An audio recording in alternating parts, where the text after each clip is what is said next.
selamat pagi dan selamat hari Sabat untuk semua umat-umat Tuhan dimanapun Anda berada, yang saat ini beribadah bersama-sama dengan kami lewat tayangan ini.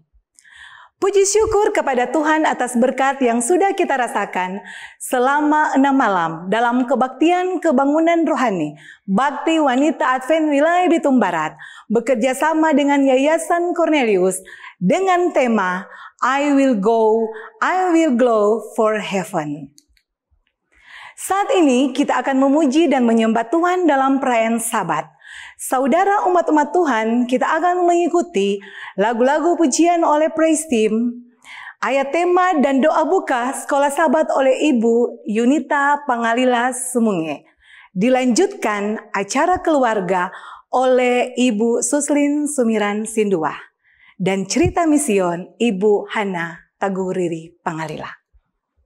Selanjutnya, pelajaran sekolah Sabat oleh para MSA dan pelayanan perorangan oleh Ibu Seska Kambe Lego.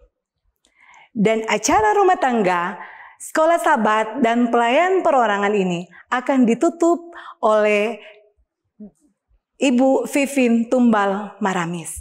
Mari kita ikuti acara ini.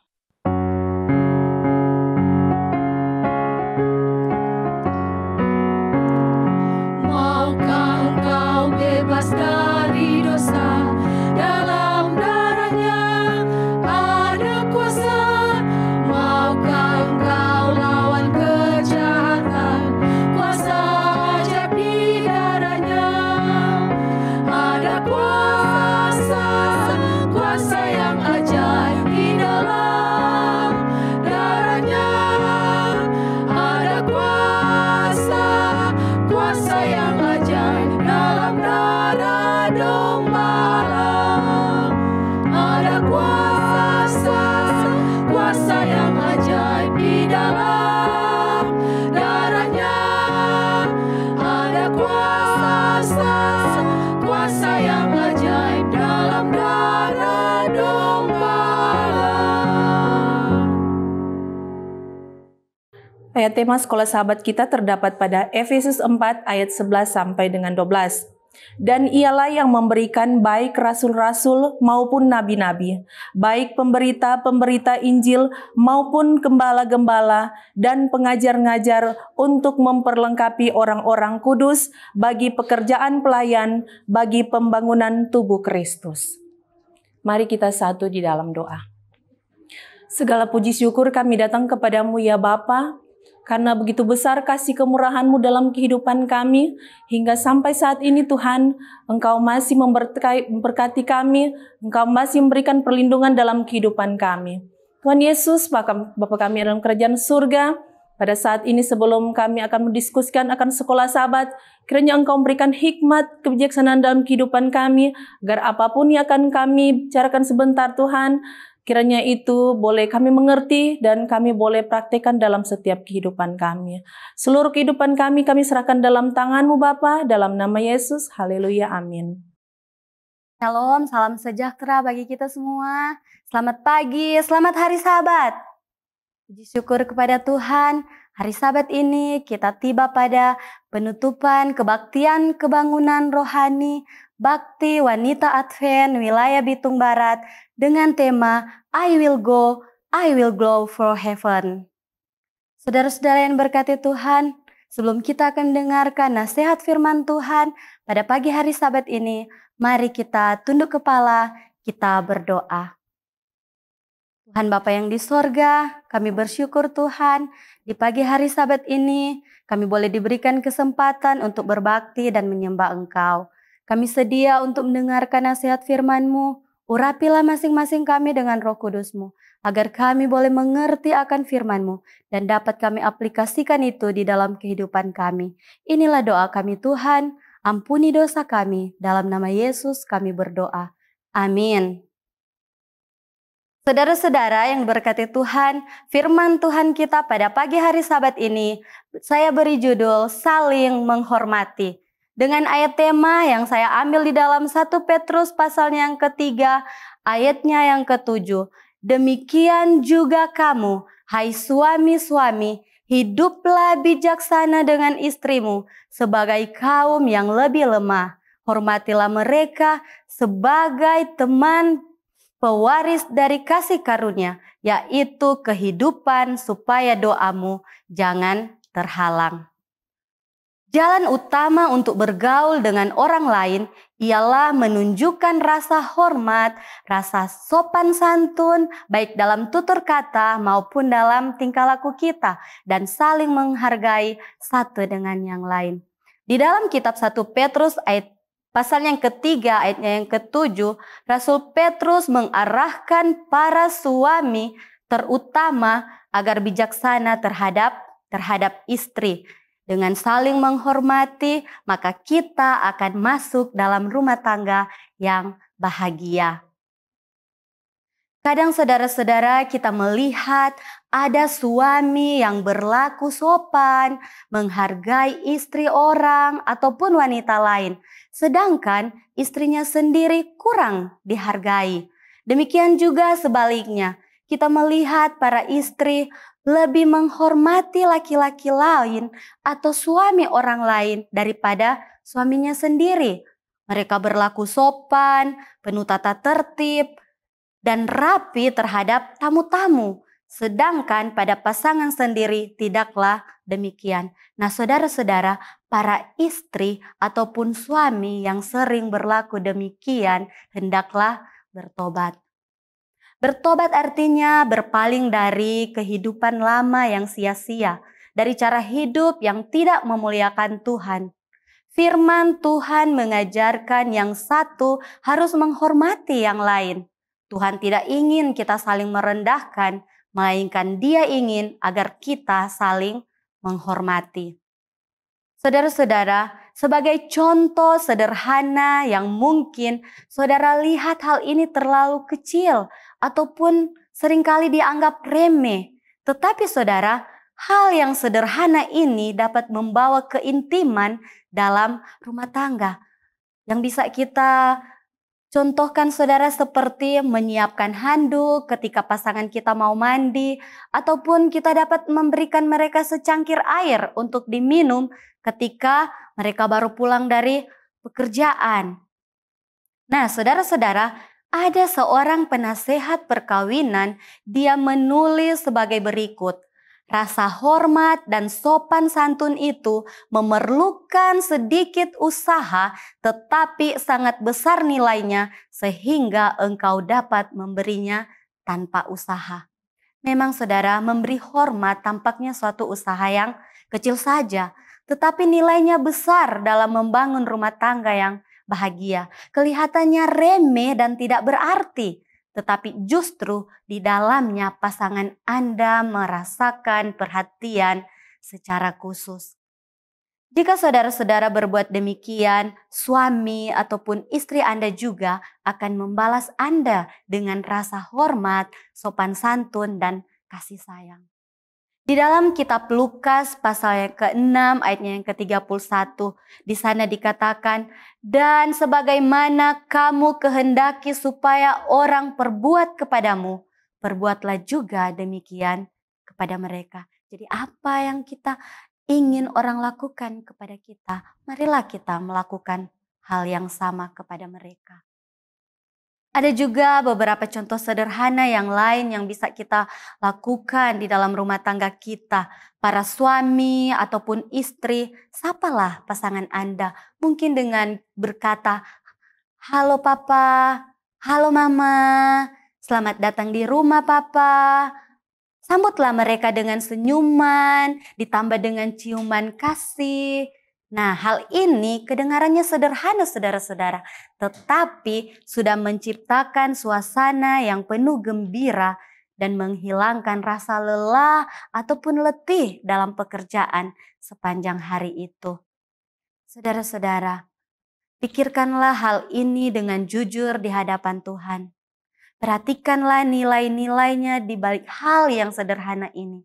Kasih itu tidak hanya dalam perkara-perkara besar, tetapi justru dalam perkara yang kecil itu lebih diharapkan.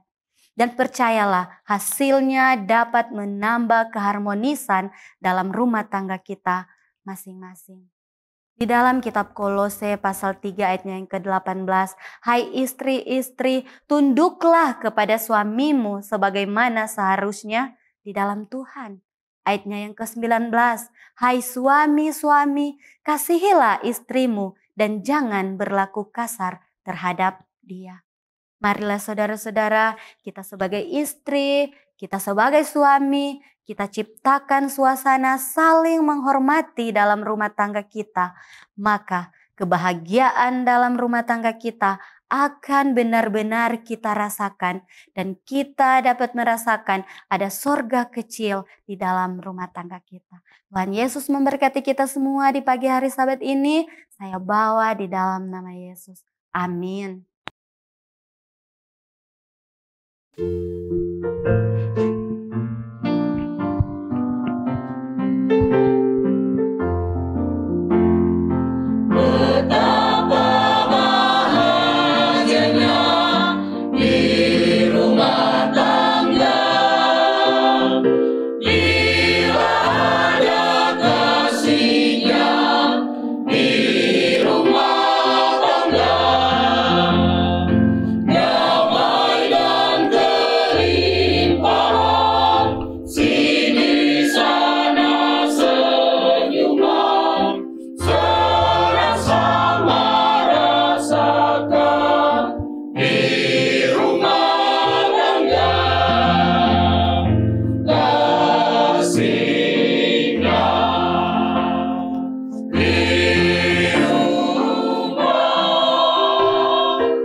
Shalom, selamat pagi, selamat hari Sabat.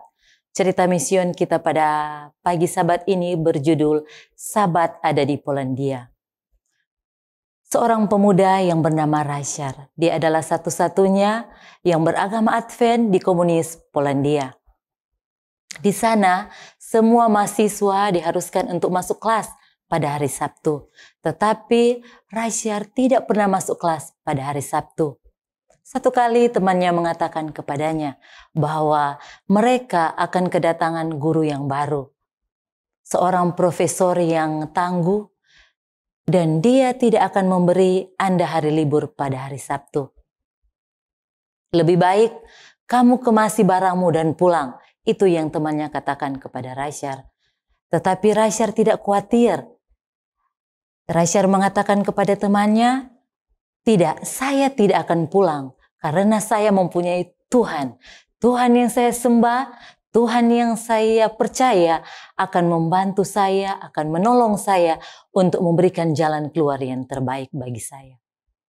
Hal pertama yang dilakukan oleh Rachel adalah berdoa. Dia berdoa kepada Tuhan. Dia membawa semua masalah yang ada padanya kepada Tuhan. Keesokan harinya, Rachel bertemu dengan profesor itu. Ketika Rachel bertemu dengan profesor, dia langsung memperkenalkan dirinya. "Saya dari gereja Masih Advent hari ke-7. Saya adalah penyembah Yesus. Saya adalah seorang yang percaya kepada Yesus. Dan hari Sabtu adalah hari yang kudus. Hari Sabtu adalah hari yang sakral bagi kami. Apakah Anda bisa memberikan hari libur kepada saya pada hari Sabtu?" Profesor itu dengan senyum mengatakan kepada Rachel, "Sekarang kami masuk dan silakan duduk. Ada hal yang ingin saya ceritakan kepada Anda. Ketika saya selesai dari kuliah saya sebagai dokter, saya pergi magang ke Amerika. Ketika saya berangkat ke Amerika Serikat, di sana tidak ada keluarga, tidak ada sahabat, tidak ada orang yang saya kenal di sana. Tetapi ketika saya mendarat di bandara, ada seorang keluarga yang menjemput saya. Dan mereka memanggil saya untuk tinggal bersama dengan mereka. Bahkan makanan saya mereka siapkan selama 1 tahun. Saya tidak tahu apa yang harus saya lakukan. Saya tidak tahu apa yang harus saya balas kepada keluarga ini. Ketika saya mau membayar akan semua biaya tempat tinggal, makanan untuk saya, mereka menolak. Pulanglah saya ke Polandia. Tapi sekarang saya menerima jawaban dari itu. Saya akan menolong Anda. Mereka yang menolong saya di Amerika Serikat adalah keluarga gereja Masih Advent hari ke-7. Sekarang saya akan memberikan hari libur kepada Anda untuk hari Sabtu. Dengan senang hati Rachel ini begitu bangga, begitu senang. Karena dia mempunyai Tuhan yang luar biasa yang menjawab doa-doa yang dia layangkan kepada Tuhan. Ketika profesor berada di Amerika Serikat selama 1 tahun, Tuhan menolongnya. Begitu pula Tuhan yang sama menolong saya ketika saya berada di universitas ini. Sekarang Rachel adalah seorang ketua gereja Masih Advent hari ke-7 di Polandia. Dia bersyukur kepada Tuhan. Tuhan begitu baik di dalam kehidupannya. Tuhan selalu menolong, menjawab doa-doanya. Ketika kita berada dalam situasi apapun itu, ketika kita selalu bergantung kepada Tuhan, membawa semuanya di dalam doa-doa kita, Tuhan mendengar, Tuhan akan menjawab. Kiranya cerita mision kita pada Sabat ini boleh menjadi motivasi untuk kita semua. Terima kasih. Shalom, salam sejahtera untuk kita semua. Selamat hari Sabat, umat-umat Tuhan dimanapun Anda berada. Berjumpa kembali pada Sabat ini dalam pembahasan firman Tuhan melalui diskusi pelajaran sekolah Sabat. Namun, sebelum kita melanjutkan akan pembahasan kita pada saat ini, mari kita berdoa. Pada saat ini ya Tuhan, kami siap untuk merenungkan, belajar dari firman-Mu melalui pelajaran sekolah Sabat. Kiranya hikmat Tuhan boleh menjadi bagian kami. Terpujilah nama-Mu di dalam nama Yesus. Amin.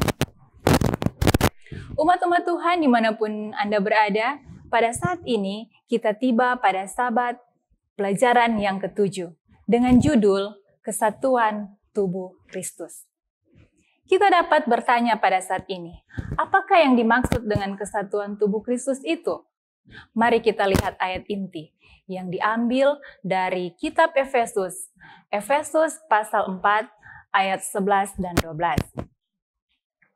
Dan ialah yang memberikan baik rasul-rasul maupun nabi-nabi, baik pemberita-pemberita Injil maupun gembala-gembala dan pengajar-pengajar untuk memperlengkapi orang-orang kudus bagi pekerjaan pelayanan bagi pembangunan tubuh Kristus.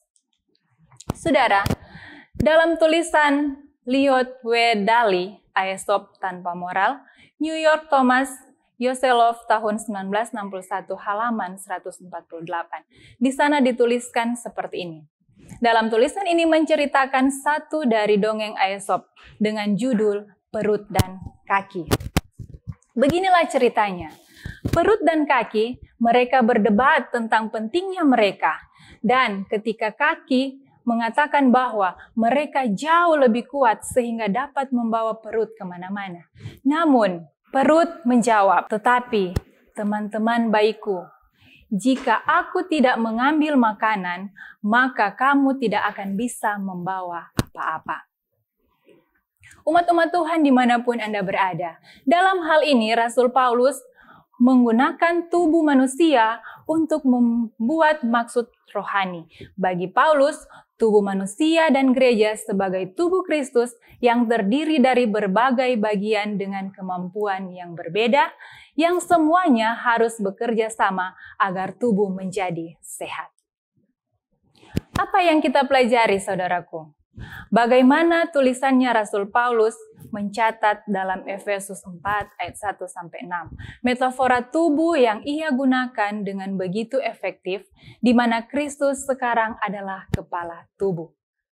Gambaran Paulus tentang tubuh yang sehat dan bersatu membantu kita memahami tujuan Allah bagi kita untuk menjadi bagian dari gereja yang berbuah, yang dipersatukan dalam Kristus. Kita masuk pada hari selanjutnya, yaitu hari Minggu, dengan judul Kesatuan Rohani. Apa yang dimaksud dengan kesatuan roh?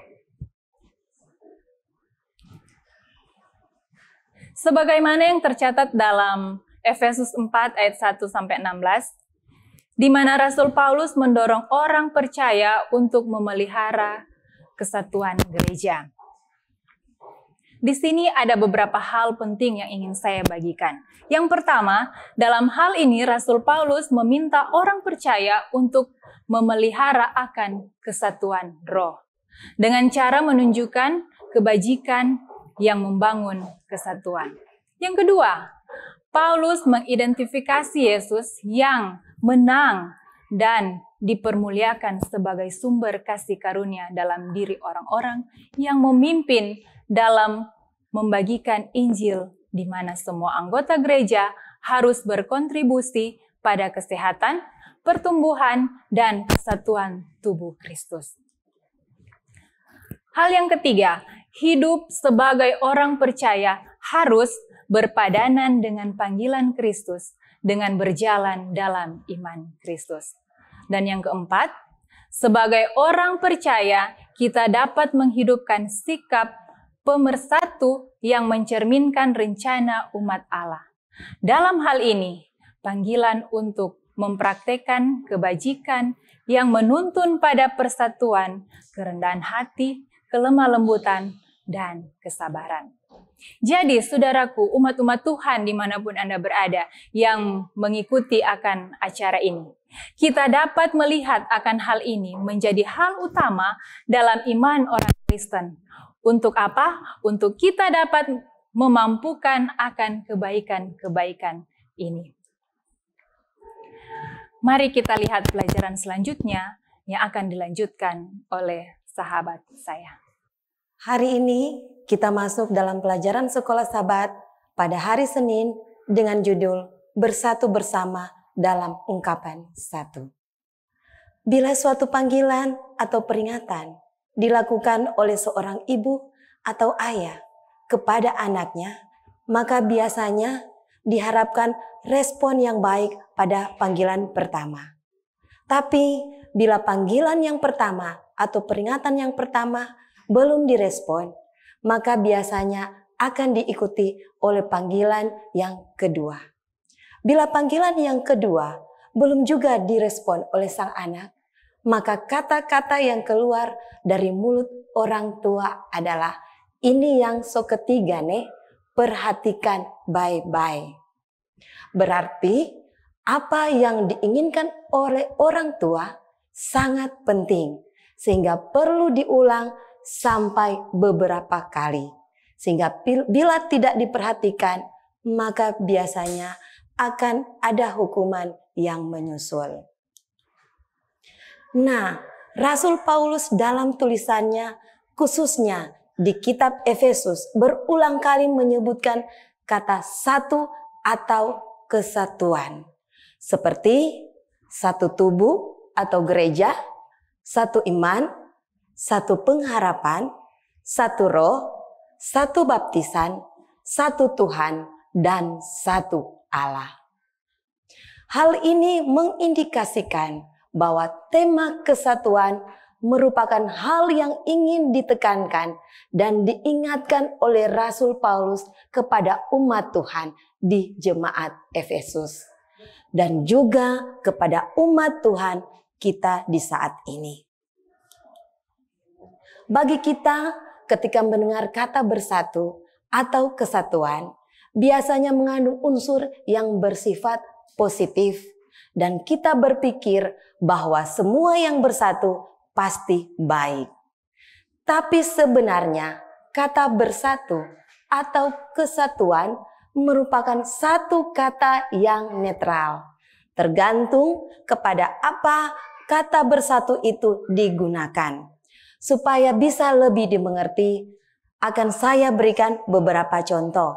Pertama, bersatu dalam pemberontakan. Pengalaman setan dan pengikutnya memberontak terhadap Tuhan di sorga. Kedua, bersatu dalam kejahatan. Sama-sama melakukan tindak kejahatan seperti mencuri. Ketiga, bersatu dalam penipuan yang saat ini marak dengan arisan online. Semua ini merupakan kerjasama dan persatuan yang dilakukan tapi dalam hal negatif. Jadi tidak selamanya kata persatuan itu baik atau positif. Tergantung apa persatuan itu digunakan. Mari kita lihat salah satu contoh bentuk persatuan yang pertama kali terjadi setelah air bah meliputi bumi. Dalam Kejadian pasal 11 ayat pertama dibuka dengan keterangan yang positif bahwa adapun seluruh bumi, satu bahasanya dan satu logatnya. Namun apa yang terjadi selanjutnya adalah mereka ingin semakin bersatu hingga sampai mereka 3 kali melakukan panggilan marilah kita. Pertama dalam ayat 3. Marilah kita membuat batu bata dan membakarnya baik-baik. Kedua dalam ayat 4. Marilah kita dirikan sebuah kota dengan menara yang puncaknya sampai ke langit. Yang ketiga pada ayat yang keempat, marilah kita cari nama. Semua ini merupakan upaya untuk persatuan, namun persatuan yang negatif, persatuan melawan Tuhan Allah. Namun pada akhirnya persatuan ini dikacaukan oleh Tuhan sendiri. Di ayat 7 Tuhan katakan, baiklah kita turun dan mengacau balaukan di sana bahasa mereka, sehingga mereka tidak mengerti lagi bahasa masing-masing.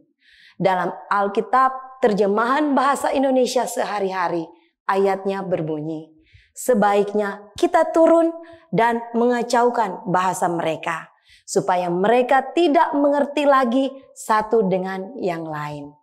Dengan kata lain, Tuhan mengacaukan bahasa manusia dengan tujuan agar mereka tidak lagi saling mengerti satu sama dengan yang lain.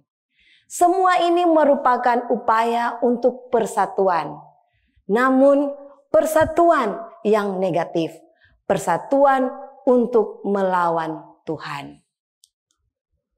Dalam satu persekutuan, entah itu dalam keluarga, lingkungan kerja, maupun jemaat, jika sudah tidak ada lagi kemauan dan keinginan untuk saling mendengarkan dan memperhatikan satu sama dengan yang lain, maka yang akan terjadi berikutnya adalah Babel atau kekacauan. Jadi, salah satu unsur utama dalam persatuan yang positif adalah kemampuan untuk menggunakan indera pendengaran lebih baik lagi dibandingkan indera untuk berbicara. Maka tidak heran Nabi Yesaya memanjatkan permohonannya kepada Tuhan dalam Yesaya 50 ayat 4b sampai 5a. Setiap pagi ia mempertajam pendengaranku untuk mendengar seperti seorang murid. 50 ayat 5. Tuhan Allah telah membuka telingaku. Ia meminta agar pendengarannya dipertajam dan telinganya dibukakan. Karena orang yang telinganya terbuka akan siap untuk mendengarkan dan memperhatikan apa yang dibutuhkan baik oleh keluarga, teman, maupun sesama umat Tuhan lainnya. Sehingga akan terbentuk suatu persatuan yang positif. Karena orang yang telinganya tertutup, organ mulutnya yang cenderung untuk terbuka lebar, artinya hanya hebat dibicara saja. Oleh karena itu, sebagai orang Kristen, kita harus singkirkan hal yang negatif. Ingat, kita harus sehati dan sepikir dalam Tuhan. Sebuah kutipan dari buku Membina Keluarga Bahagia berbunyi, yang menyebabkan perpecahan dan perselisihan di dalam keluarga dan di dalam jemaat ialah pemisahan diri dari Kristus. Datang menghampiri Kristus berarti datang mendekatkan diri kepada satu sama lain. Rahasia persatuan yang benar di dalam jemaat dan di dalam keluarga bukanlah cara diplomasi, bukan usaha manusia untuk mengalahkan segala kesukaran.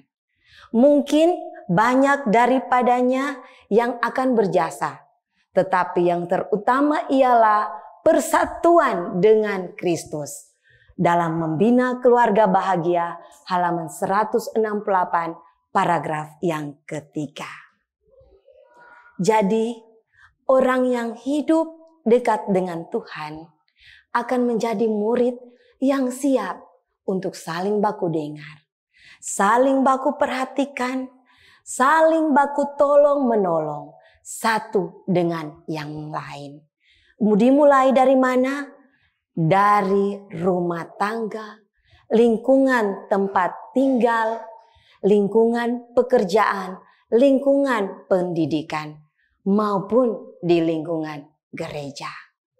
Semoga pelajaran hari Senin ini akan membantu kita untuk menjadi umat Tuhan yang bertumbuh dalam memelihara dan merawat persatuan. Tuhan Yesus memberkati. Baik saudara-saudaraku, judul pelajaran hari Selasa ialah Kristus yang dipermuliakan, pemberi pemberian. Saudaraku, kalau kita kembali ke judul pelajaran Sabat ke-7 ini, ialah sekolah Sabat memberi judul Kesatuan Tubuh Kristus, yang dimana tujuan dari pelajaran ini ialah Paulus mau menekankan bahwa kita semua satu di dalam Kristus, yang digambarkan seperti sebuah tubuh yang dimana kita semua adalah bagian dari tubuh itu, dan Kristus adalah kepalanya. Dan sebagaimana tubuh itu memiliki peran penting yang berbeda-beda, tapi kita memiliki satu tujuan, yaitu sebagaimana dalam ayat tema kita yang terdapat dalam Efesus 4 ayat 11 dan 12 yang berkata, dan ialah yang memberi baik rasul-rasul maupun nabi-nabi, baik pemberita-pemberita Injil maupun gembala-gembala dan pengajar-pengajar untuk memperlengkapi orang-orang kudus bagi pekerjaan pelayanan bagi pembangunan tubuh Kristus. Ayat tema ini dengan jelas menerangkan bahwa kita semua diperlengkapi untuk pekerjaan pelayanan dan pembangunan tubuh Kristus atau disebut gereja.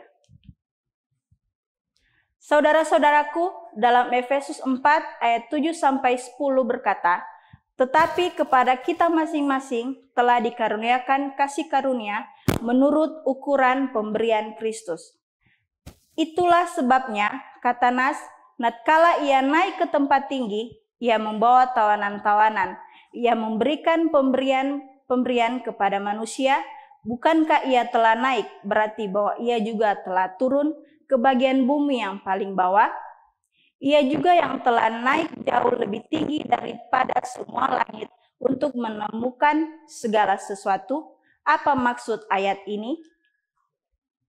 Ellen White menerangkan dalam bukunya Ye Shall Receive Power, halaman 158, Kristus naik ke tempat yang tinggi, memimpin tawanan yang tertawan, yang memberikan hadiah kepada manusia.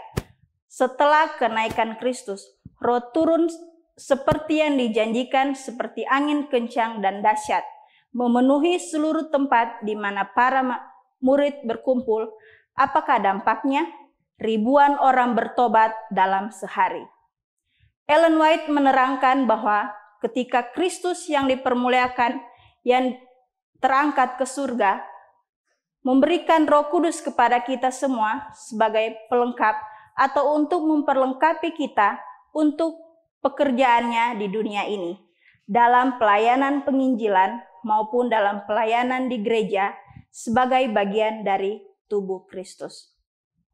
Itulah inti dari pelajaran kita hari ini, hari Selasa. Tuhan Yesus memberkati. Shalom, puji Tuhan, kita masuk di pelajaran hari Rabu, pemberian dari Kristus yang dipermuliakan. Mari kita baca kembali dalam Efesus 4 ayat 11-13.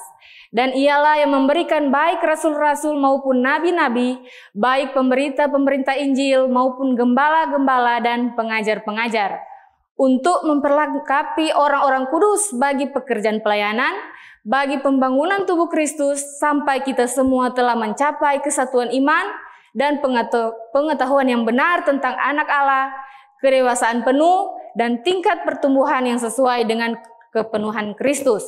Sebagaimana pelajaran hari Selasa, pusat dari gereja atau jemaat dan pusat semuanya adalah Kristuslah yang dipermuliakan. Dan puji Tuhan, Ia sebagai pencipta kita tidak meninggalkan kita begitu saja, tetapi kasih karunia-Nya memberikan pemberian dan menopang hidup berjemaat. Jadi, Kristus telah memberikan karunia-karunia kepada umat-Nya. Dan Paulus mengidentifikasi ada 4 kelompok orang yang berbakat. Siapa mereka? Mereka adalah rasul, nabi, pemberita Injil, gembala, atau pengajar. Mereka adalah pemberian atau karunia dari Kristus. Dan pada zaman Paulus, ini semua adalah para pemimpin awam yang melayani gereja di Efesus. Mari kita baca dalam 1 Petrus 2 ayat 9. "Kamulah bangsa yang terpilih, imamat yang rajani, bangsa yang kudus, umat kepunyaan Allah sendiri." Jadi kita semua dipilih untuk menjadi saksi Kristus.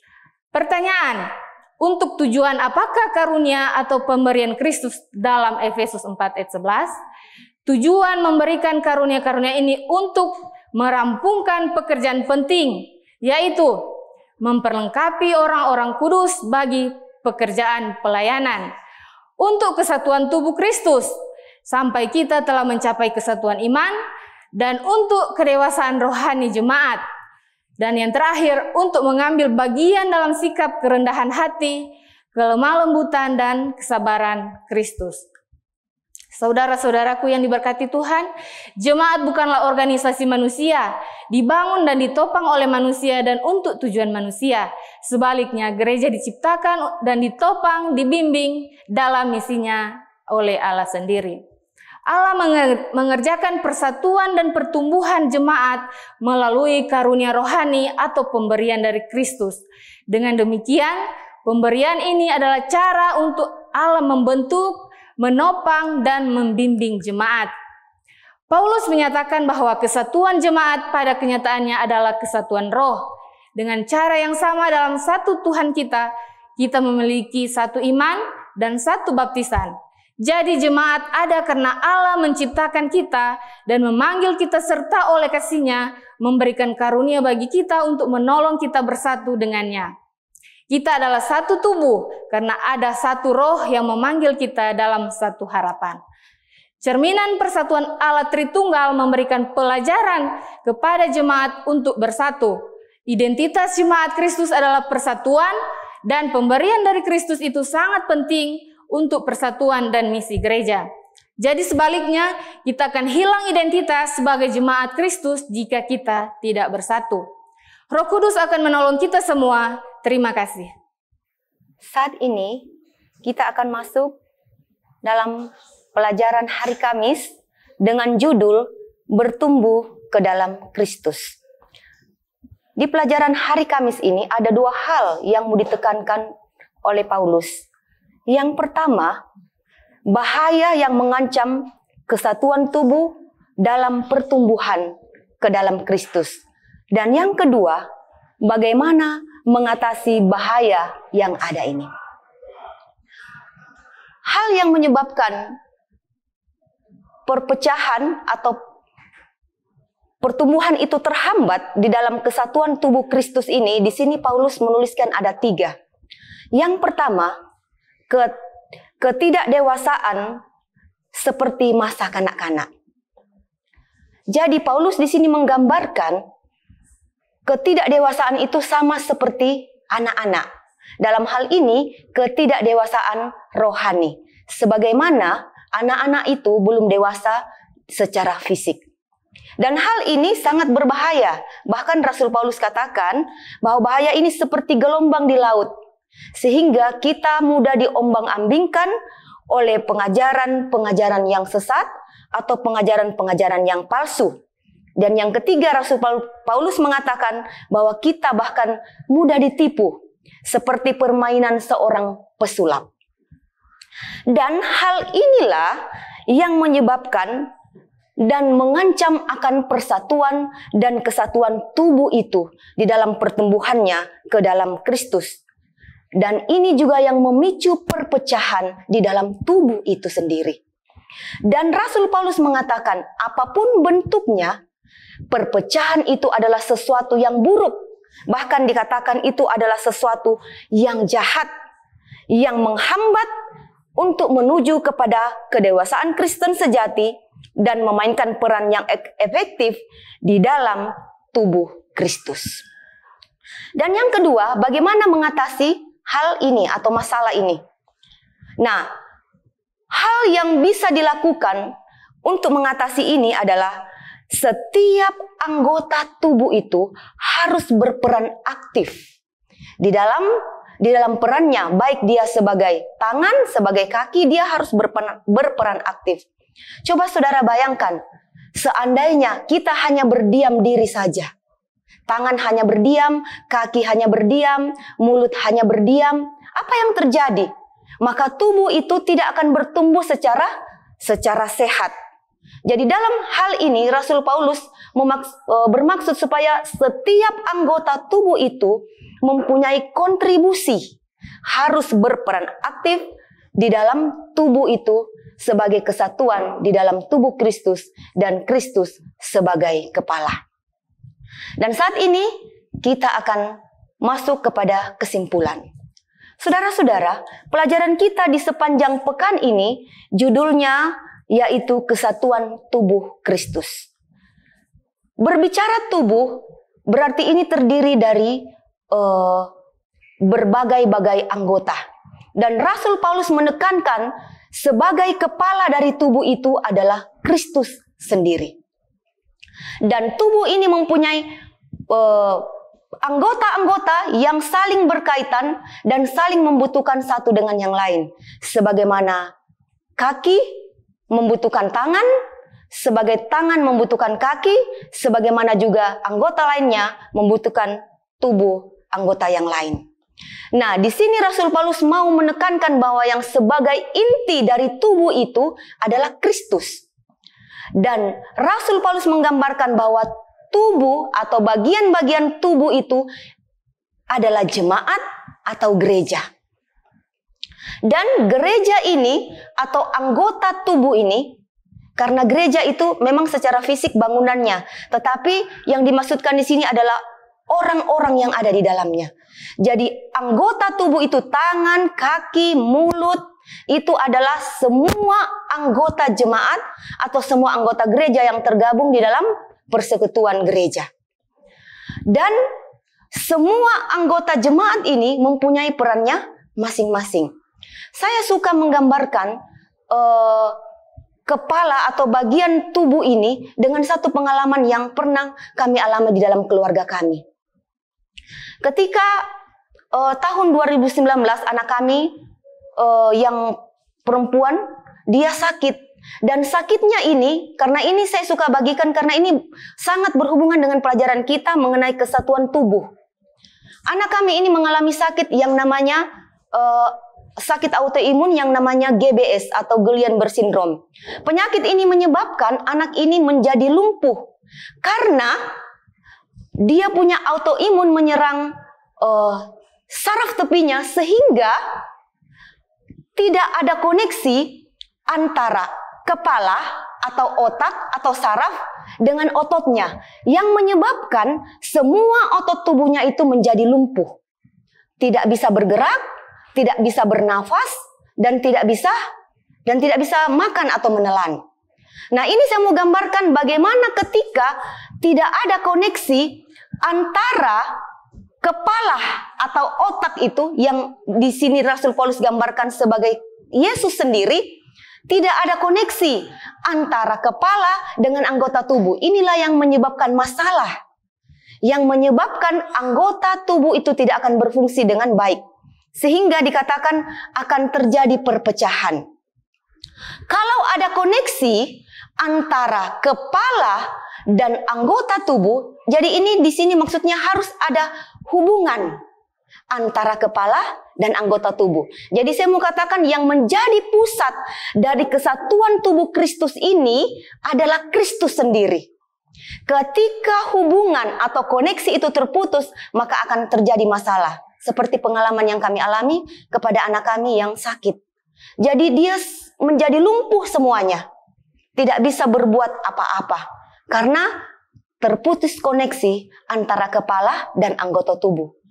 Otot, ini saudara-saudara hanya bagian satu tubuh saja yang terputus hubungannya, itu otot. Dan semuanya menjadi masalah. Kalau kita terhubung dengan kepala atau Kristus, maka saudara-saudara, semuanya anggota tubuh ini akan menjalankan perannya dengan baik, sesuai dengan fungsinya masing-masing. Anggota tubuh ini, baik tangan, kaki akan melakukan perannya masing-masing, dan sehingga tidak ada lagi yang menganggap yang satu lebih penting dari yang lain, dan yang lain lebih penting dari yang satu. Sehingga saudara-saudara, setiap anggota tubuh ini akan melakukan perannya dengan baik sehingga satu kesatuan tubuh Kristus ini menjadi satu kemuliaan bagi nama Tuhan. Karena kita terhubung atau terkoneksi dengan kepala, yaitu Kristus sendiri. Biarlah pelajaran kita di pekan ini boleh menjadi satu berkat rohani bagi kita semua, sehingga kita boleh melakukan setiap peran kita sebagai tubuh dan terkoneksi dengan kepala, yaitu Kristus sendiri dalam hubungan kita setiap hari bersama dengan Dia. Mari kita berdoa. Bapa di surga, kami bersyukur berterima kasih kepadamu karena saat ini kami boleh belajar firman-Mu lewat pelajaran sekolah Sabat. Ya Tuhan, biarlah melalui pelajaran ini boleh menjadi berkat di dalam kehidupan kami. Kami boleh bertumbuh di dalam iman. Kami percaya kami sebagai anggota tubuh Kristus memiliki peran kami masing-masing. Tolonglah kami ya Tuhan, agar kami dimampukan untuk menjaga persatuan dan kesatuan sebagai anggota tubuh. Kami boleh melakukan setiap tanggung jawab yang Tuhan percayakan bagi kami dengan penuh sukacita. Dan biarlah kami selalu terhubung dengan Kristus Yesus sebagai kepala, sebagai inti dalam tubuh Kristus, sehingga hari demi hari kami selalu bertumbuh di dalam iman kerohanian, lebih setia dan lebih dekat dengan Tuhan. Inilah doa kami. Di dalam nama Yesus kami berdoa. Amin. Shalom, selamat pagi dan selamat hari Sabat bagi umat-umat Tuhan yang saat ini sedang mengikuti ibadah Sabat online dari Bakti Wanita Advent wilayah Bitung Barat. Pada ruang pelayanan perorangan saat ini, saya mengajak umat-umat Tuhan untuk membaca Alkitab di dalam 2 Korintus 10 ayat 16 sampai yang ke-17. Ya Allah kami, supaya kami dapat memberitakan Injil di daerah-daerah yang lebih jauh daripada daerah kamu, dan yang tidak bermegah atas hasil-hasil yang dicapai orang lain di daerah kerja yang dipatok untuk mereka. Tetapi barang siapa bermegah, hendaklah ia bermegah di dalam Tuhan. Umat-umat Tuhan yang dikasihi, Allah sebenarnya dapat mencapai tujuan penyelamatannya tanpa bantuan kita. Akan tetapi, supaya manusia yang diciptakan itu dapat memancarkan atau mengembangkan tabiat Kristus, maka wajiblah kita sebagai orang yang mengaku anak atau hamba Allah atau orang-orang yang percaya akan kuasanya, patutlah kita mengambil bagian dalam pekerjaannya. Yaitu dengan cara bekerja melayani Tuhan.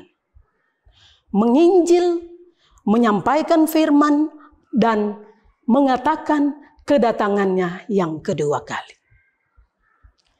Bekerja melayani bukan hanya terbatas kepada khotbah-khotbah di gereja atau khotbah-khotbah di KKR.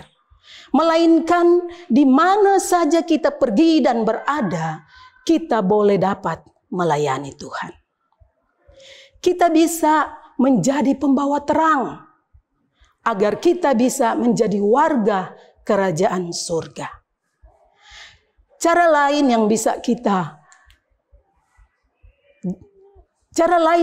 kita tunjukkan yaitu menunjukkan karakter-karakter Tuhan yang ada di dalam diri kita. Berbagi dengan sesama, memberi perhatian dengan sesama, menolong, mengunjungi, serta mendoakan orang-orang yang sakit. Itu merupakan suatu pelayanan Injil untuk Tuhan. Sesibuk-sibuknya kita, ketika kita terpanggil untuk melayani, marilah kita melayani. Jangan pernah menolak atau jangan pernah menunda akan panggilan Tuhan kepada kita. Karena kita tidak tahu sampai kapan hidup kita yang diberikan Tuhan kepada kita untuk kita tinggal di dunia yang fana ini. Ketika kesibukan meliputi kehidupan kita, janganlah itu dijadikan alasan untuk tidak mau bekerja. Saudara-saudara, kesibukan akan mencuri dan merampas hal berharga dalam kehidupan kita. Kesibukan akan menyebabkan hilangnya kepekaan terhadap firman Tuhan. Sehingga kita akan menjadi orang yang mencintai diri kita sendiri, serta mengabaikan orang-orang yang ada di sekeliling kita, yang sebenarnya membutuhkan uluran tangan kita. Kesibukan akan membuat kita memiliki jalan yang salah. Ada sebagian orang yang mengatakan bahwa berhutang membuat mereka termotivasi untuk bekerja, mencari uang lebih giat lagi. Ada seorang bapak yang mempunyai pendapatan atau gaji yang besar setiap bulannya. Dia akan membeli mobil mewah untuk kesenangannya dengan cicilan yang sangat tinggi tiap bulannya. Kepada bapak itu telah diberikan nasihat agar tidak membeli mobil tersebut karena bukan lagi kebutuhannya. Namun dia berdalih dan memberikan alasan bahwa berhutang akan membuat dia lebih giat lagi bekerja mencari uang. Dalam arti semakin besar cicilan dan hutangnya, semakin semangat dia mencari uang. Kenyataannya bahwa 2,5 tahun saja dia memberikan cicilan itu. Namun akhirnya dia tidak mampu lagi membayar cicilan tersebut. Sehingga mobilnya ditarik oleh dealer dan bapak ini kehilangan uang yang banyak. Sahabat dan umat Tuhan, perlu diketahui bahwa berhutang bukanlah motivasi kerja yang benar di dalam kehidupan. Kita harus hilangkan dalam pikiran kita bahwa berhutang adalah motivasi untuk hidup kita. Dan mari kita jadikan diri kita pribadi yang baik, rajin bekerja dengan mengambil motivasi yang benar, serta peka terhadap firman Tuhan. Bekerja, menghidupi, dan memenuhi kebutuhan keluarga merupakan amanat yang mulia dari Tuhan. Motivasi untuk akhir hidup kita adalah sorga yang kekal. Dan bagaimana kita mendapatkannya? Mari bekerja dengan hati yang tulus. Mari menginjil dan mari menjadi terang serta pembawa terang. Tuhan Yesus memberkati. Amin.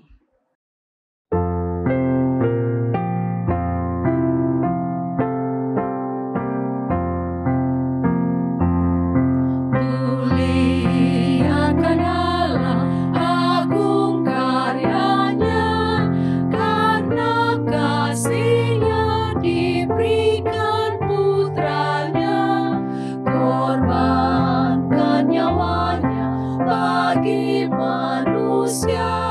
Gerbang keselamatan terbuka sudah. Puji Dia, dengarlah suaranya. Puji Dia, mari bersoraklah. Datang pada Bapa oleh putranya. Muliakan Allah, besar kuasanya. Puji Dia, dengarlah suaranya. Puji Dia, mari bersoraklah. Datang pada Bapa oleh putranya. Muliakan Allah, besar kuasanya.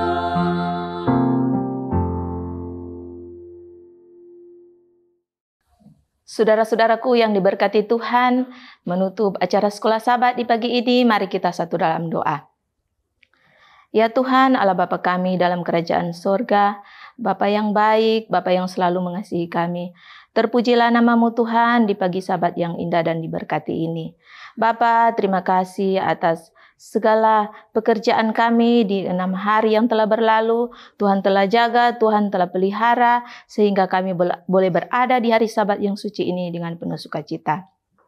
Ya Tuhan, tadi kami sudah mendengarkan pelajaran Sekolah Sabat yang sudah dibawakan oleh MSA Wilayah Bitung Barat. Biarlah Tuhan dengan pelajaran Sekolah Sabat itu, Tuhan mampukan kami agar kami dapat mengerti, iman kami boleh bertumbuh dan kami boleh lebih hari lebih setia kepada-Mu Tuhan. Kami berdoa juga untuk saudara-saudara kami yang ada di rumah, yang sementara menyaksikan acara ini. Biarlah berkat kesehatan, kekuatan, dan berkat hari Sabat boleh menjadi bagian mereka pula. Ya Tuhan, di sepanjang acara kami di hari Sabat yang suci ini, kami serahkan ke dalam tangan-Mu yang penuh kasih. Mohon ampun dosa-dosa kami yang begitu banyak dalam nama Yesus. Amin.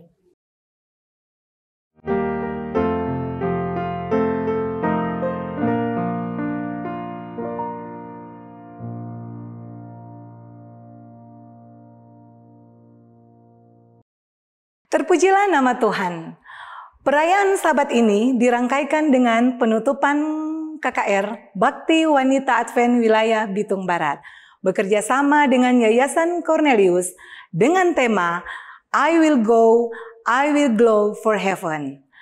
Sabat ini kita diberkati oleh Tuhan dengan lagu-lagu pujian dan doa syafaat oleh Ibu Masya Topo Salindeo, dan dilanjutkan dengan bacaan ayat panggilan berbakti oleh Ibu Yuliana Aminroti dan Ibu Dece Watuna. Selamat Hari Sabat. Kita akan masuk dalam acara panggilan berbakti, dan ayat yang dipilih oleh pembicara pada siang hari Sabat ini terdapat dalam Mazmur pasal 1. Dan kita akan baca secara berganti Mazmur pasal 1 dengan judul perikop. Jalan orang benar dan jalan orang fasik. Berbahagialah orang yang tidak berjalan menurut nasihat orang fasik, yang tidak berdiri di jalan orang berdosa, dan yang tidak duduk dalam kumpulan pencemooh. Tetapi yang kesukaannya ialah Taurat Tuhan, dan yang merenungkan Taurat itu siang dan malam. Ia seperti pohon yang ditanam di tepi aliran air, yang menghasilkan buahnya pada musimnya, dan yang tidak layu daunnya, apa saja yang diperbuatnya berhasil. Bukan demikian orang fasik, mereka seperti sekam yang ditiupkan angin.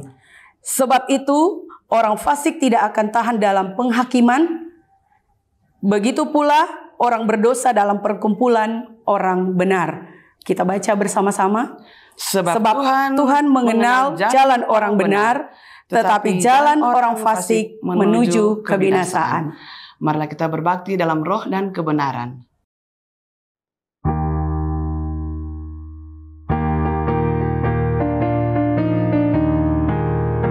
Bila trompet Allah berbunyi, akhir zaman tiba, hidup kekal dan mulia tersedia. Bila orang yang selamat dihimpunkan di sana, dan namaku kan dipanggil ke surga. Bila namaku dipanggil, bila namaku dipanggil, bila namaku dipanggil, bila namaku dipanggil ku ada. Bila namaku dipanggil, bila namaku dipanggil, bila namaku dipanggil, bila namaku dipanggil ku ada.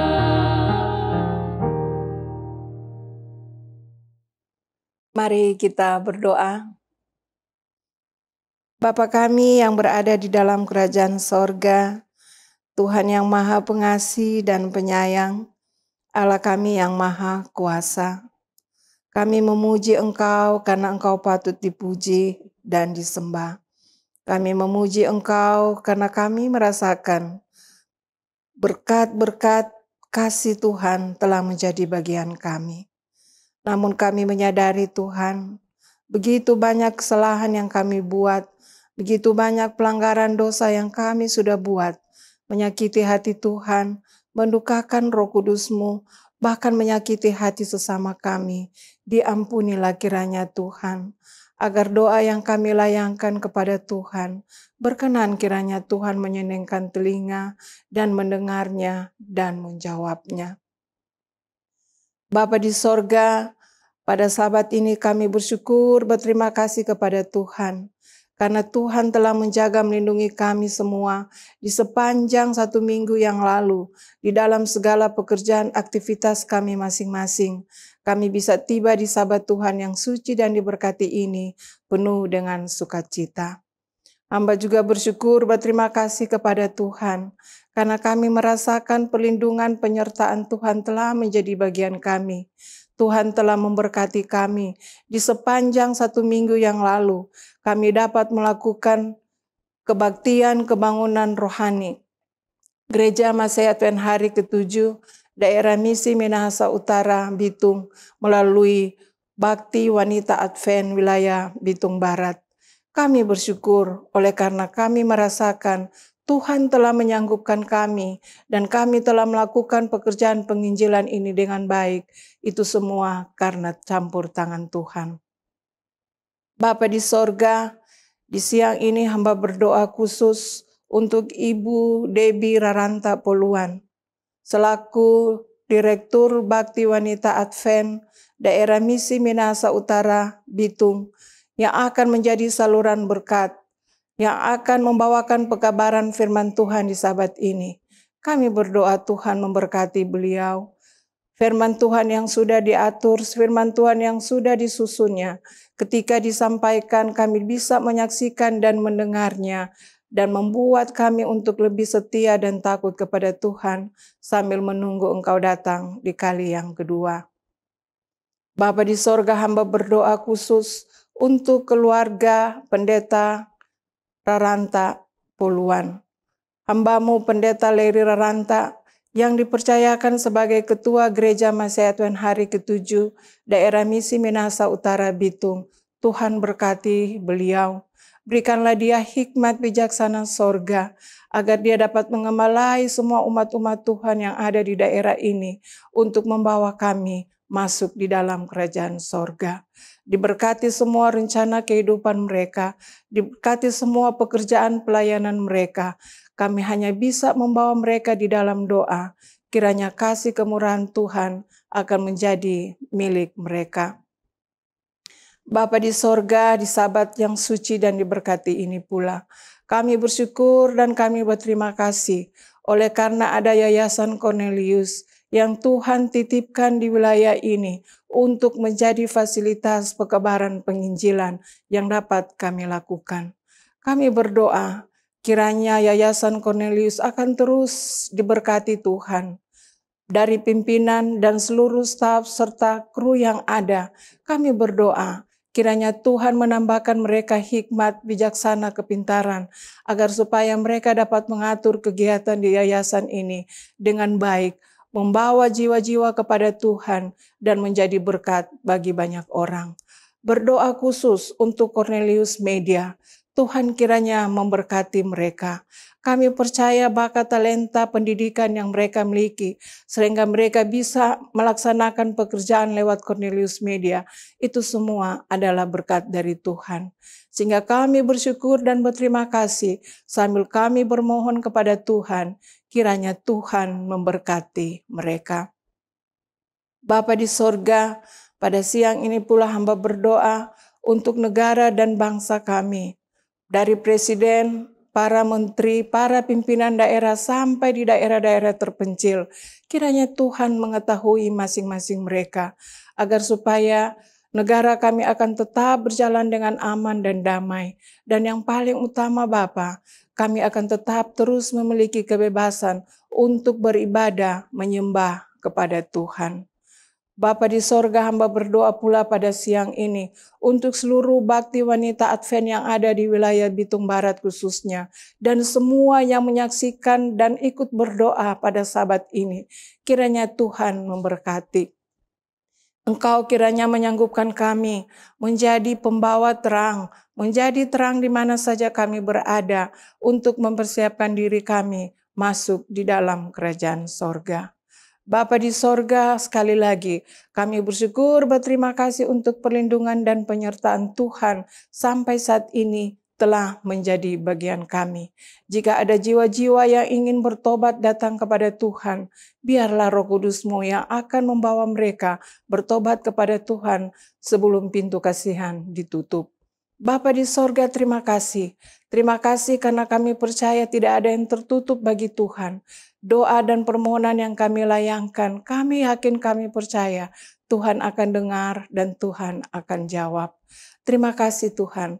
Terima kasih Engkau mendengar, terima kasih Engkau menjawab. Dan terima kasih pula Engkau setia mengampuni dosa dan pelanggaran kami. Karena kami berdoa dan kami mengucap syukur hanya di dalam nama Yesus yang menjadi Tuhan dan Juru Selamat kami. Haleluya. Amin.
Abaikan kasih setiamu, hidup dalam dosa penuh nista. Kali ini Tuhan, ku mau iring Tuhan, memikul salib-Mu dengan sejuta harapan. Dunia ku tinggalkan, dunia ku lupakan, ku mau ikut bersama-Mu Tuhan.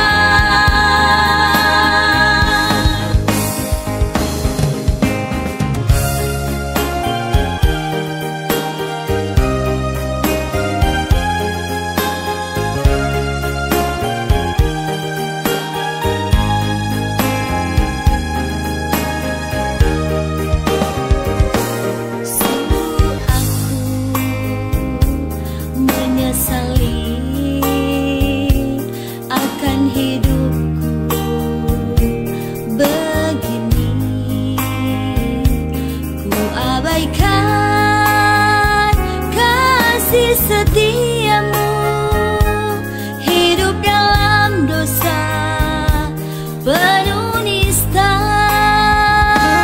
Kali ini Tuhan, ku mau iring Tuhan, memikul salib-Mu dengan sejuta harapan. Dunia ku tinggalkan, dunia ku lupakan, ikut bersama-Mu Tuhan. Kali ini Tuhan, ku mau iring Tuhan, memikul salib-Mu dengan sejuta harapan. Dunia ku tinggalkan, dunia ku lupakan, ku mau ikut bersama-Mu Tuhan, ku mau ikut bersama-Mu Tuhan.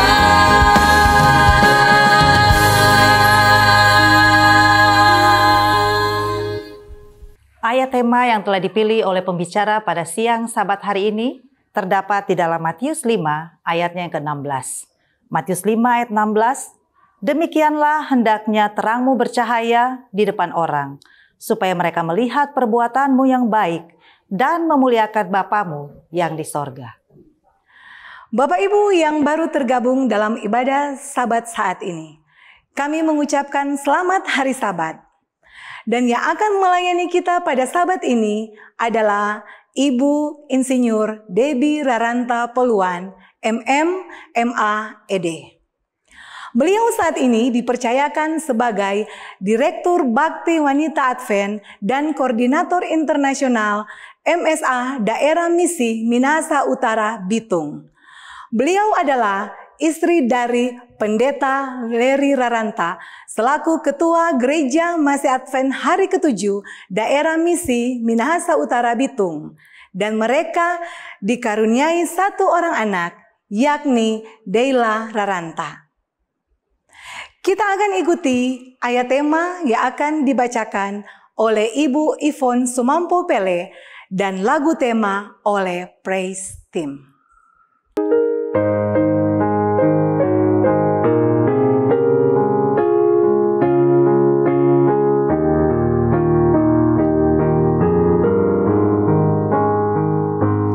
Bak wanita di sumur ku mencari hal yang takkan memuaskan. Lalu ku dengar suara Yesus, mari minum air kehidupan. Ya Tuhanku, isi cawanku, puaskan dahaga jiwaku. Roti hidup, kenyangkanlah jiwaku. Ya Tuhan, sucikanlah hatiku.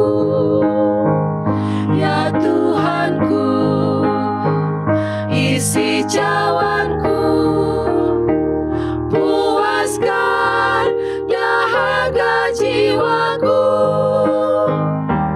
Roti hidup, kenyangkanlah jiwaku. Ya Tuhan, sucikanlah hatiku.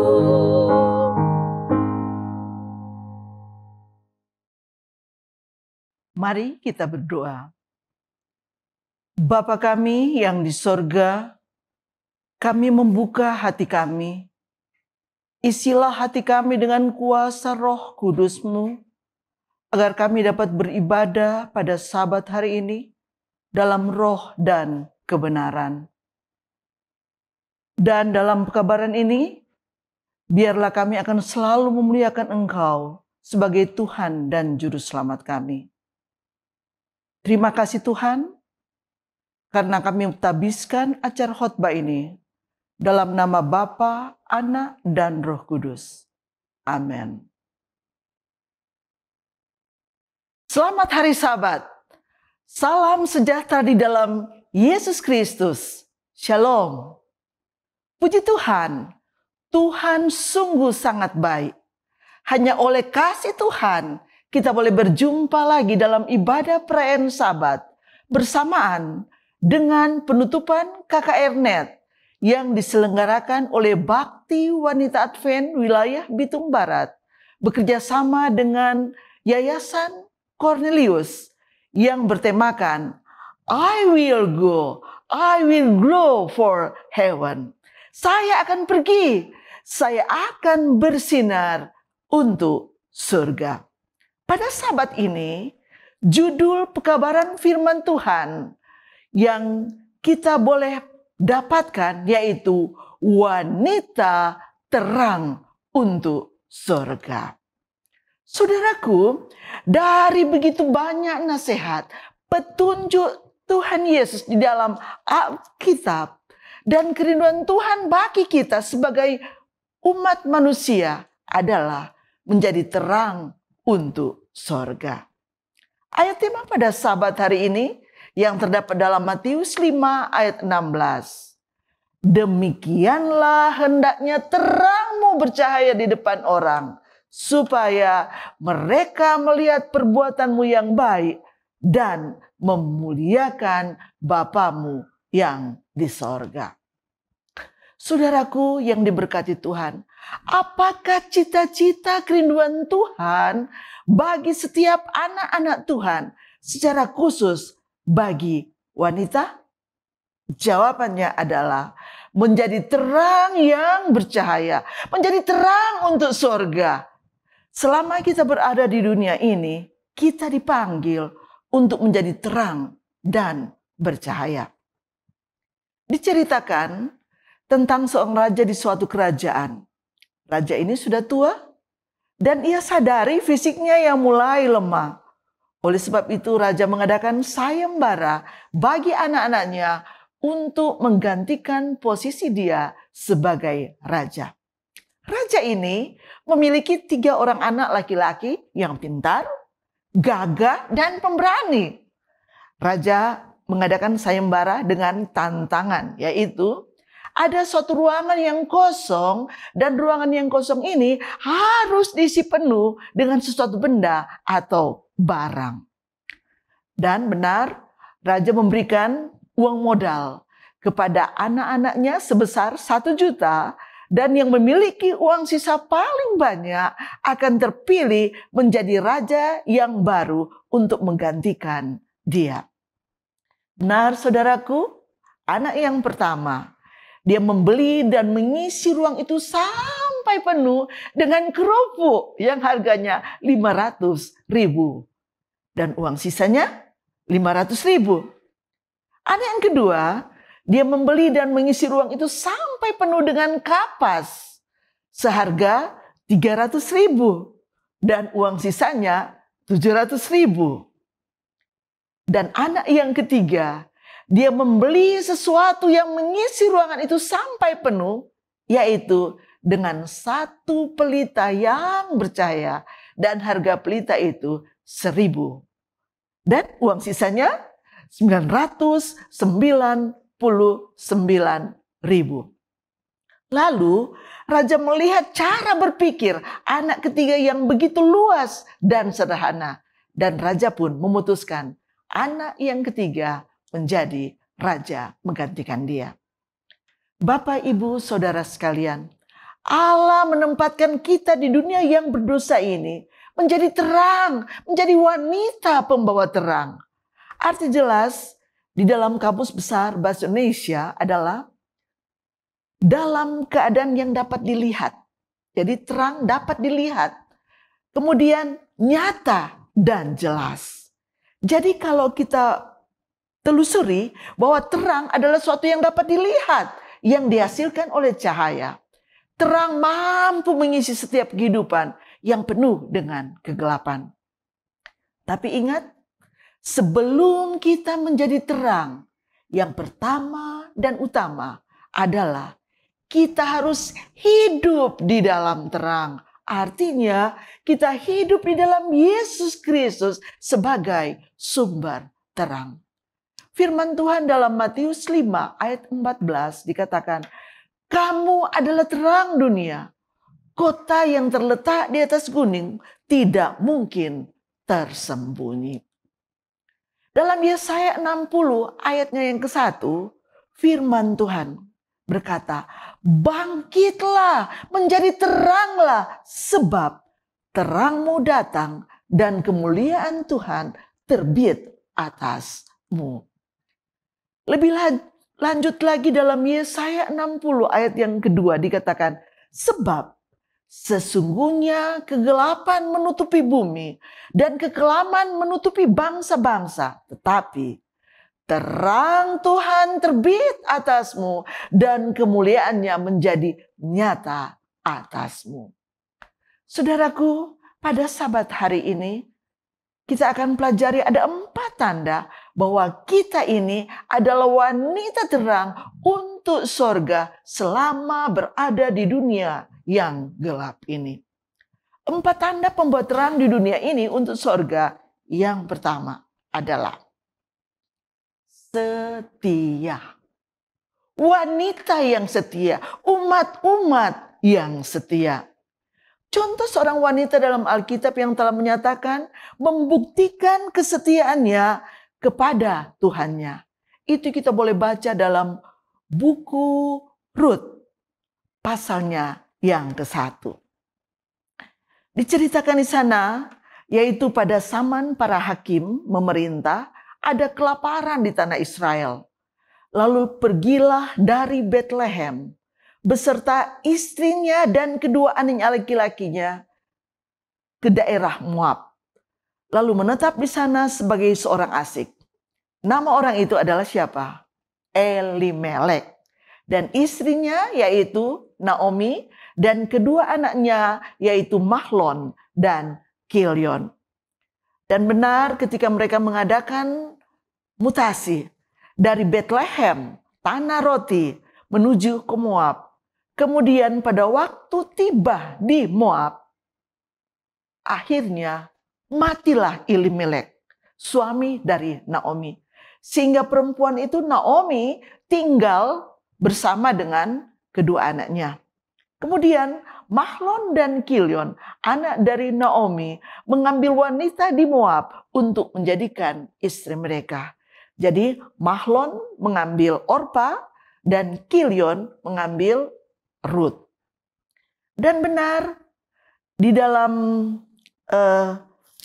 Rut pasalnya yang ke-1, ayatnya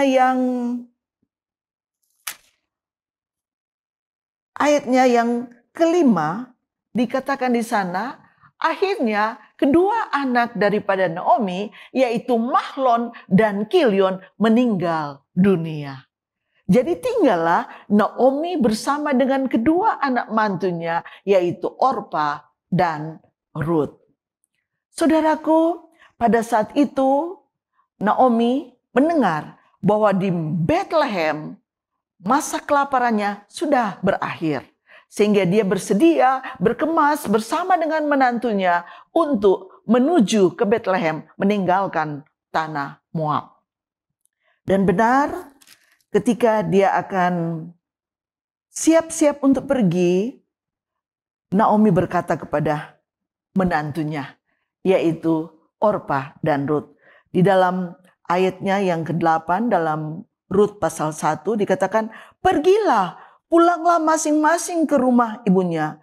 Tuhan kiranya menunjukkan kasih-Nya kepadamu seperti yang telah kamu tunjukkan kepada orang-orang yang telah mati itu dan kepadaku. Kemudian dia mencium akan menantunya.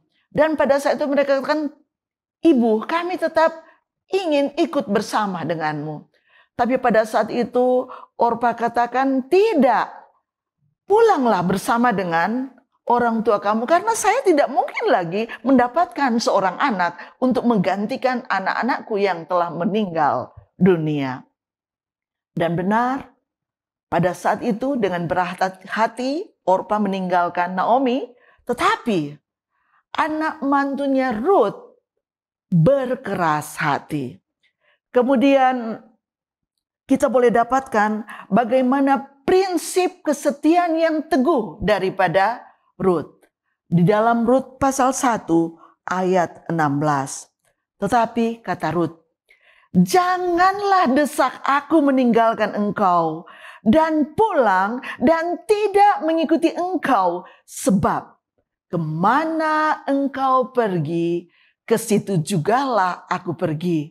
Dan di mana engkau bermalam, disitulah juga aku bermalam. Dan katakan, bangsamu adalah bangsaku dan Allahmu Allahku. Saudaraku, luar biasa. Prinsip yang teguh, kesetiaan yang teguh yang telah ditunjukkan oleh Rut kepada ibu mertuanya, kepada bangsa, bahkan kepada Allah Sang Pencipta.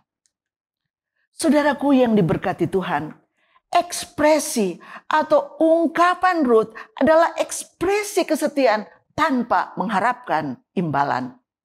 Rut adalah wanita terang untuk surga. Rut ungkapkan kesetiaan kepada Naomi ini, dan ungkapan ini ditujukan juga kepada Tuhan yang dia sembah. Luar biasa kesetiaan yang dimiliki oleh Rut.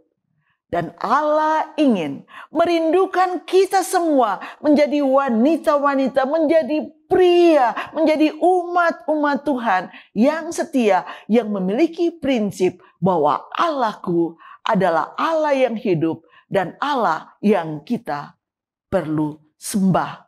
Karena sebagai pencipta, bahkan penebus dan pemelihara di dalam kehidupan kita. Tanda yang kedua, di mana kita sebagai wanita terang yang dipersiapkan untuk sorga, yaitu hidup dalam kasih. Firman Tuhan dalam 1 Yohanes 4 ayat 7 dan 8 mengatakan, saudara-saudaraku yang kekasih, marilah kita saling mengasihi, sebab kasih itu berasal dari Allah, dan setiap orang yang mengasihi lahir dari Allah dan mengenal Allah. Barang siapa tidak mengasihi, ia tidak mengenal Allah, sebab Allah adalah kasih. Hidup dalam kasih. Kasih merupakan perasaan yang dimiliki oleh setiap manusia yang ditunjukkan melalui perbuatan kita terhadap orang lain. Melalui kasih, kita dapat menciptakan sebuah hubungan yang harmonis antara diri kita sendiri dengan Tuhan, dengan keluarga, dengan teman, dan juga orang di sekitar kita. Kasih adalah suatu sikap yang sangat mendasar. Kasih bukan hanya menolong atau berbagi, tetapi kasih adalah sikap iman kita. Kalau kita menolong, tetapi dengan paksaan, itu bukanlah kasih. Kalau kita memberi tapi tidak ikhlas, itu bukanlah kasih. Karena kasih mengajarkan untuk mengasihi dan hati iman yang sungguh-sungguh untuk mengasihi. Hidup dalam kasih adalah hidup yang rendah hati. Rendah hati bersyukur untuk apa yang telah diterima. Tidak mengeluh akan kesulitan dalam hidup kita.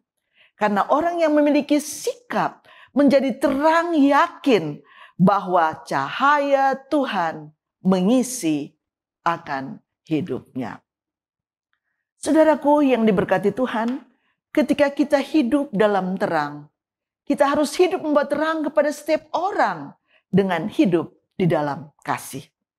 Jangan kita biarkan terang itu hanya menerangi satu tempat saja. Tapi biarlah terang itu mampu menyinari semua tempat yang gelap. Artinya kita harus menjadi berkat bagi semua orang. Contoh dalam Alkitab seorang yang hidup dalam kasih kita boleh dapatkan di dalam buku Kisah pasalnya yang ke-9 ayatnya yang ke-36. Di Yope ada seorang murid perempuan bernama Tabita. Dalam bahasa Yunani, perempuan itu banyak sekali berbuat baik dan memberi sedekah. Dan saudaraku diceritakan di dalam buku Kisah pasal 9, Dorcas atau Tabita ini akhirnya dia jatuh sakit dan meninggal dunia.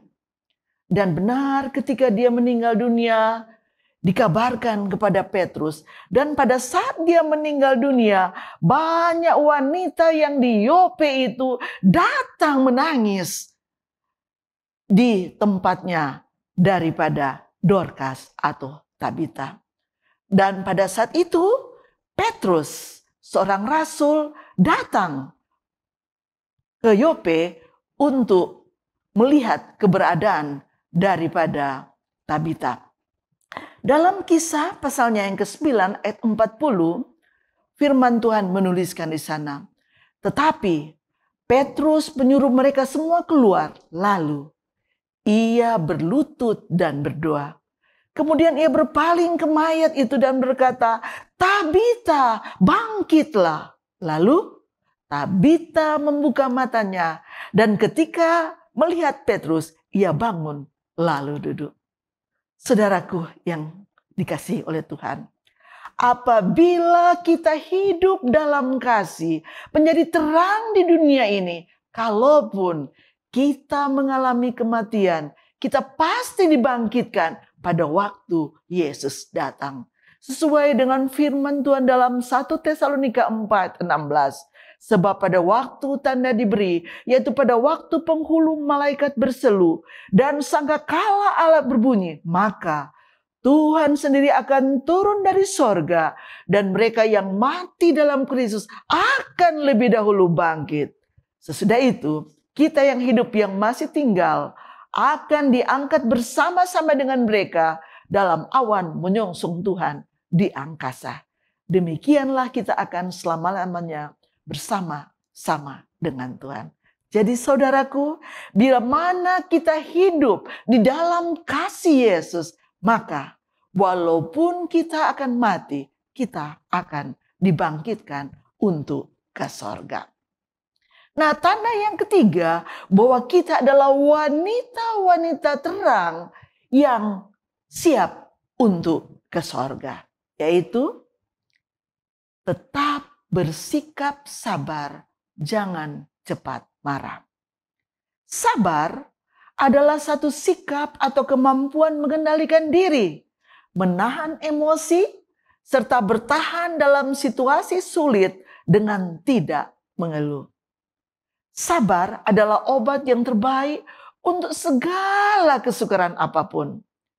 Dan seorang filsuf, Jane Rousseau, mengatakan, kesabaran itu pahit, tetapi buahnya manis. Ya, pahit memang kesabaran itu, tapi buahnya manis. Wanita terang untuk sorga adalah wanita yang dapat melatih diri untuk lebih sabar dan tidak lekas marah. Wanita terang untuk sorga adalah wanita yang dapat mengatasi segala kesulitan, baik dalam rumah tangga, dalam pekerjaan, tanpa emosi yang menyakiti hati orang yang paling dekat, entah itu suami, anak-anak, dan orang di tempat mana kita bekerja, dan siapa saja. Sebaliknya, marah adalah salah satu bentuk emosi yang negatif. Jika diikuti akan membuat kita tidak berpikir sehat. Ketika kita mengikuti emosi yang meledak-ledak, kita tidak sadar bahwa kita sudah mengeluarkan kata-kata yang melukai hati sesama yang sebenarnya tidak ingin kita lukai. Dan ketika emosi kita diluapkan, kita akan kehilangan kontrol dan bersikap tidak santun. Apa yang firman Tuhan katakan sehubungan dengan kesabaran? Amsal 14 ayat 29 dan 30. Orang yang sabar besar pengertiannya, tetapi siapa cepat marah membesarkan kebodohan. Hati yang tenang menyegarkan tubuh, tetapi iri hati membusukkan tulang. Banyak ayat firman Tuhan yang berkata tentang kesabaran. Dalam Galatia 5 ayat 22, buah-buah roh dan buah roh yang keempat adalah kesabaran. Tetapi buah roh ialah kasih, sukacita, damai sejahtera, kesabaran, kemurahan, kebaikan, kesetiaan. Dalam Kolose pasal 3 ayat 13, firman Tuhan mengingatkan kita, sabarlah kamu seorang terhadap yang lain. Dan dalam 1 Korintus 13 ayat yang keempat, kasih itu sabar. Kasih itu murah hati, ia tidak cemburu, ia tidak memegihkan diri dan tidak sombong.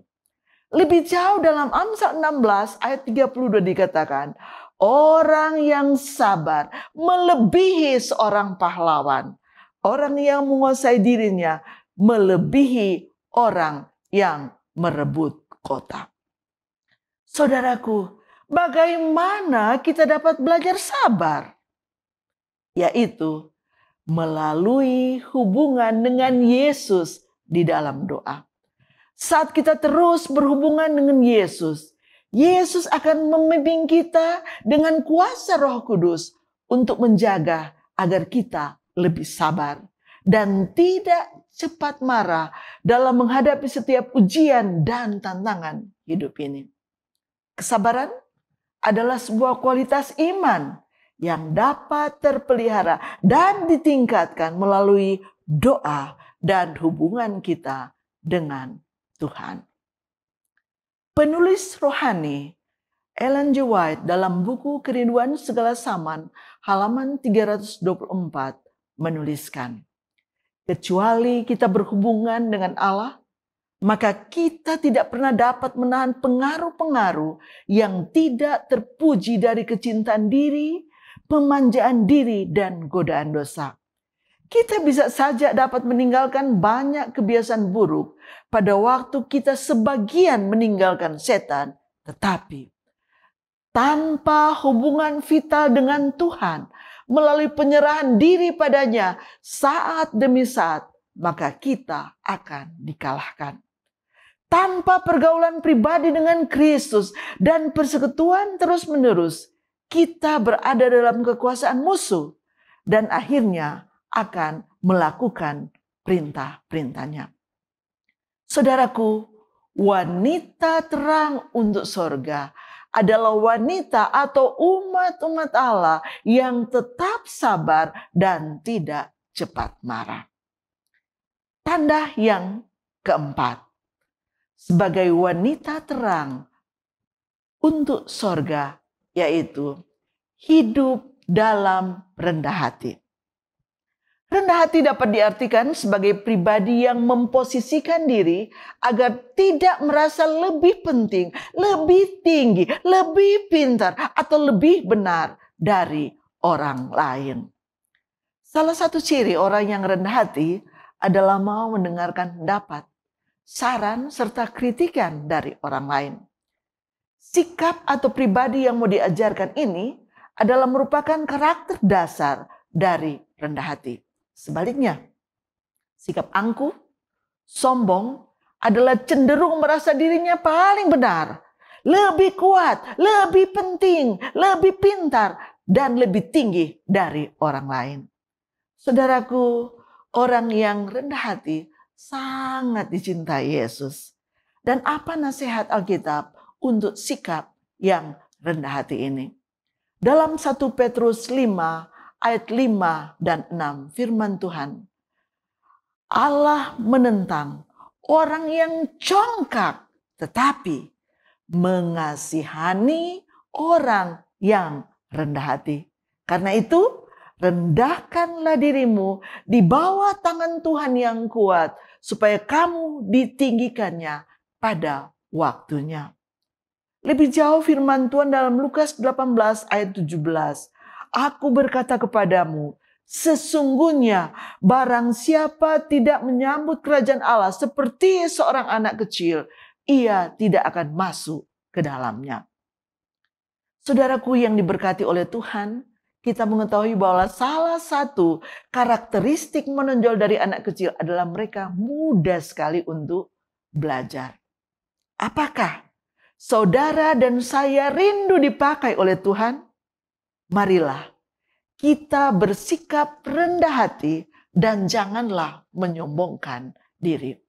Firman Tuhan dalam Lukas 14 ayat 11. Sebab barang siapa meninggikan diri, ia akan direndahkan. Dan barang siapa merendahkan diri, ia akan ditinggikan. Amsal 18 ayat 12. Tinggi hati mendahului kehancuran, tetapi kerendahan hati mendahului kehormatan. Saudaraku, Tuhan Yesus menempatkan kita di dunia yang berdosa ini untuk dipanggil menjadi wanita terang dalam lingkungan yang telah digelapkan oleh dosa. Dan ada 4 tanda yang kita pelajari bagaimana kita dapat menjadi wanita terang untuk surga, yaitu yang sudah kita bahas. Pertama, menjadi wanita umat-umat Tuhan yang tetap setia dalam situasi apapun. Kedua, hidup dalam kasih sebagaimana Allah adalah kasih. Demikian pun kita harus hidup di dalam kasih. Yang ketiga, tanda yang ketiga, kita harus menjadi pribadi wanita yang tetap sabar dan jangan cepat marah. Dan yang terakhir, keempat, Allah memanggil kita menjadi wanita yang hidup rendah hati seperti Yesus. Sehingga Yesus katakan, belajarlah kepadaku karena aku lemah lembut dan rendah hati. Saudaraku yang dikasihi dan diberkati Tuhan, secara manusia kita tidak dapat mempraktekannya dengan kekuatan sendiri. Sebab kita lemah, tidak berdaya. Tapi puji Tuhan, 4 tanda wanita yang hidup dalam terang untuk sorga. Yaitu apabila hidup kita di dalam Kristus. Ya, kita akan disanggupkan di dalam Kristus. Sehingga firman Tuhan dalam Filipi 4 ayatnya yang ke-13. Segala perkara dapat kutanggung di dalam Dia yang memberi kekuatan kepadaku. Tuhan Yesus memberkati kita semua. Shalom. Mari kita berdoa. Ya Bapa kami, Allah kami yang hidup, yang bertahta di kemuliaan sorga. Terima kasih Tuhan. Karena pada Sabat ini kami boleh lagi mempelajari akan nasihat firman Tuhan. Mampukanlah kami dengan kuasa Roh Kudus-Mu, agar kami boleh menjadi wanita terang untuk sorga, dengan menghidupkan kehidupan Yesus dalam kehidupan kami. Kami akan tetap setia dalam situasi apapun. Kami akan hidup di dalam kasih. Kami akan sabar dan tidak lekas marah. Bahkan kerendahan hati di dalam Yesus boleh menjadi milik kami. Sehingga satu kerinduan dan harapan kami yang terbesar, yaitu kami semua boleh berada di dalam kerajaan sorga. Diberkatilah semua pemirsa, diberkatilah para bakti wanita Advent, khususnya yang ada di wilayah Bitung Barat, dan Yayasan Cornelius Media, bahkan kami semua, kiranya berkat-berkat yang limpah dari sorga boleh menjadi milik kami. Dan harapan kami yang terbesar, kami semua boleh berada di dalam kerajaan sorga ketika Yesus datang pada kali yang kedua. Inilah doa dan permohonan serta ucapan syukur dan mohon berkat kami. Karena kami berdoa dalam nama anak-Mu Yesus Kristus yang sudah menjadi Tuhan dan Juru Selamat kami yang hidup. Amin. Puji Tuhan. Demikianlah rangkaian ibadah Sabat ini telah selesai. Puji Tuhan kita boleh menyelesaikan kebaktian kebangunan rohani. Bakti Wanita Advent wilayah Bitung Barat bekerja sama dengan Yayasan Cornelius dengan tema I Will Go, I Will Glow for Heaven. Saya mewakili Bakti Wanita Advent wilayah Bitung Barat. Partisipan dan kru yang bertugas menyampaikan banyak terima kasih bagi sahabat umat Tuhan yang sudah menyaksikan tayangan ini.